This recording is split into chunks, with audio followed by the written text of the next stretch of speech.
दोस्तों कैसे हो आप सभी। उम्मीद करते हैं कि आप सभी बहुत अच्छे होंगे। तो दोस्तों आप लोग टाइटल और थंबनेल देखकर समझ ही गए होंगे कि आज हम किस टॉपिक पर बात करने वाले हैं। आज हम बात करने वाले हैं चंद्र ग्रहण के ऊपर, जो कि अभी लगने वाला है। 28 से 29 के बीच में ये चंद्र ग्रहण लगेगा और ये हमारे इंडिया में भी देखने को मिलेगा।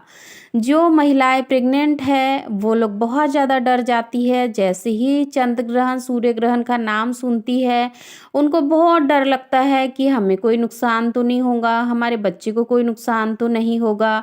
तो आज के इस वीडियो में मैं कुछ ऐसे ही मिथ के बारे में आप लोगों से बात करना चाहती हूँ, जो कि आज भी हमारे समाज में बहुत ज़्यादा फैले हुए हैं।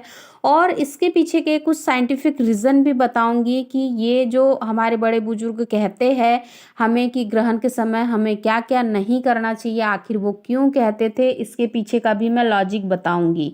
उससे पहले मैं आप लोगों से एक बात ये कहना चाहूँगी कि आप लोग बिल्कुल ना डरिए, आप परेशान ना होइए कि आप प्रेग्नेंट हो। चंद्र ग्रहण सूर्य ग्रहण के दौरान अगर आप कुछ मिस्टेक कर लेते हो तो इससे आपके बच्चे को कोई नुकसान हो सकता है या कोई खतरा हो सकता है। देखिए फ्रेंड्स, यहाँ पे सीधी सी साइंटिफिक लॉजिकल तरीके से मैं आप लोगों को एक बात बताना चाहती हूँ कि पहले अभी के समय में भी आप लोगों ने सुना होगा कि आपके घर में जो बड़े बुजुर्ग हैं वो ये कहते हैं कि जब ग्रहण होता है उस समय में आपको कोई भी सब्जी वगैरह नहीं काटनी चाहिए। वहीं पर इसके पीछे का जो साइंटिफिक लॉजिक है वो ये कहता है कि पहले के समय में ऐसा होता था कि उस समय में इतनी ज़्यादा सुविधाएं नहीं थी, इसीलिए पहले के समय में लाइट भी बहुत कम हुआ करती थी। और जो चंद्र ग्रहण है वो रात के समय में लगता है, तो कभी कभी ऐसा भी होता था ना कि जब लाइट नहीं रहती थी, अगर महिला कुछ सब्जी वगैरह कुछ काट रही है तो उससे उसको भी कटने का डर रहता था या उसको भी चोट लग सकती थी। इस वजह से कहते हैं कि बड़े बुजुर्ग उनको मना करते थे कि आप इस टाइम पर ऐसा काम ना करो। लेकिन आज के समय में अगर देखें हम तो चीज़ें बहुत ज़्यादा एडवांस हो चुकी है, हर चीज़ की फैसिलिटी आ चुकी है।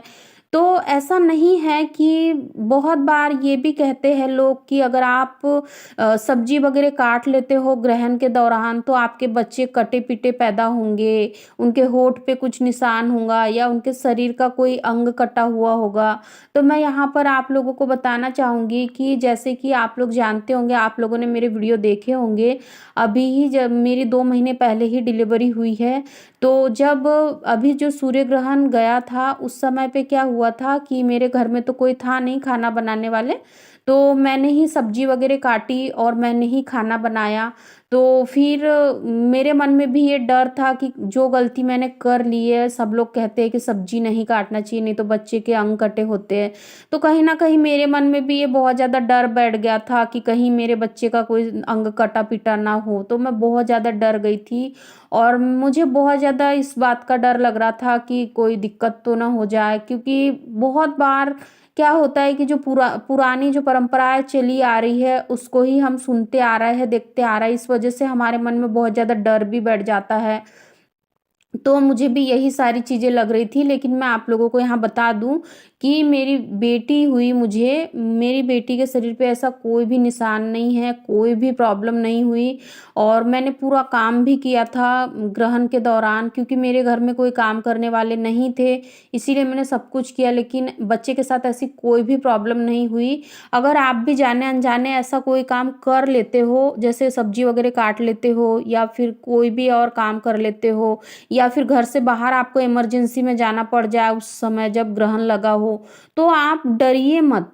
मैं आपसे केवल इतना ही कहूँगी कि आप डरिए मत कि आपको ऐसी कोई प्रॉब्लम हो जाएगी, आपके बच्चे को ऐसा कोई नुकसान हो जाएगा, ऐसा कुछ नहीं होगा। आप सावधानी रखिए। देखिए, जानबूझकर हम कोई गलती नहीं करते, जो हमारे बड़े बुजुर्ग हमें बताते हैं हम उनकी सब बातों को मानते हैं, फॉलो करते हैं। लेकिन अगर जाने अनजाने गलती हो जाती है, अगर हमें नहीं पता है कि उस समय सूर्य ग्रहण था और हमने सब काम कर लिए जो हमें नहीं करने थे, तो वो हमारे से जाने अनजाने में हुआ है, लेकिन वही गलती अगर आप ये कहोगे कि मैंने बहुत बड़ी गलती कर ली है, तो आप क्या होगा कि पूरे 9 महीने आप उसी बात को लेके बहुत ज़्यादा परेशान होंगे, टेंशन में रहोगे कि पता नहीं बच्चे को कुछ हो ना जाए। जैसा कि मैंने किया, मैं भी बहुत ज़्यादा डर गई थी, मुझे यही डर पूरे 9 महीने सताया कि मेरे बच्चे को कोई नुकसान ना हो जाए। ऐसा नहीं होता है, सब कुछ ठीक होता है। और बहुत बार ऐसा होता है कि अगर कोई बच्चा अगर शारीरिक रूप से कहीं थोड़ा बहुत विकलांग होता है या फिर कटपीट का निशान होता है, तो हो सकता है वो किसी और भी कारण से हो सकता है। ज़रूरी नहीं कि वो ग्रहण में आपने सब्जी काट ली थी इस वजह से ही हुआ है। हाँ, बहुत रेयर केस में होता है कि 1-2 बच्चे ऐसे होते हैं जिनके होंठ पे ऐसे निशान होते हैं कटे टाइप के, या उनकी त्वचा पे और भी कहीं निशान हो सकता है, जैसे रेडनेस का निशान हो सकता है, लेकिन हर किसी को नहीं होता है। इसीलिए आप ना घबराएं, जब भी सूर्य ग्रहण चंद्र ग्रहण आते हैं आप सावधानियां रखिए। आपको जो कहते हैं आपके बड़े बुजुर्ग, आपके घर में हैं, आपकी सासू माँ हैं, आपकी दादी सास मम्मी, आपको जो चीज़ नहीं करने को बोलते हैं वो मत करिए। लेकिन अगर जाने अनजाने कोई चीज़ आपने कर ली है जो आपको मना करी थी उस समय, तो आप उसको लेके ज़्यादा परेशान मत होइए। केवल इस वीडियो के माध्यम से मुझे आप लोगों को यही मैसेज देना था कि अगर आप भी प्रेग्नेंट हो और आपसे ऐसी कोई गलती हो जाती है जाने अनजाने, तो उसको भूल जाइए, उसको इग्नोर कर दीजिए, लेकिन उसको लेके मत चलिए। इससे क्या होगा, आप भी परेशान होंगे, आपके पेट में जो बच्चा है वो भी परेशान होगा। और कहीं ना कहीं जब हम बहुत ज़्यादा परेशान होते हैं तो हम अपने हस्बैंड से भी ये सारी बातें डिस्कस करते हैं। हम तो परेशान है ही, साथ में हम उनको अलग परेशान करते हैं। इसीलिए आप लोग ऐसा ना करें जैसा कि मैंने किया। आई होप कि ये छोटा सा वीडियो जो कि मैं आप लोगों को बताना चाहती थी, इस वीडियो के माध्यम से एक मैसेज देना चाहती थी कि किसी भी चीज़ को अपने ऊपर हावी नहीं होने देना है, आपको समझ आ गया होगा। अगर वीडियो पसंद आए तो लाइक कीजिए और ये वीडियो को ज़्यादा से ज़्यादा उन महिलाओं तक शेयर कीजिए जो अभी प्रेग्नेंट है और आपके ही जैसे उनके मन में भी बहुत ज़्यादा नकारात्मक विचार है इन सूर्य ग्रहण चंद्र ग्रहण को लेके, तो उनके भी मन के विचार खत्म हो जाए। फिर मिलती हूँ मैं आप लोगों से ऐसी ही एक इन्फॉर्मेटिव वीडियो के साथ। तब तक के लिए अपना ध्यान रखिए, खुश रहिए। धन्यवाद। Thank you so much for watching.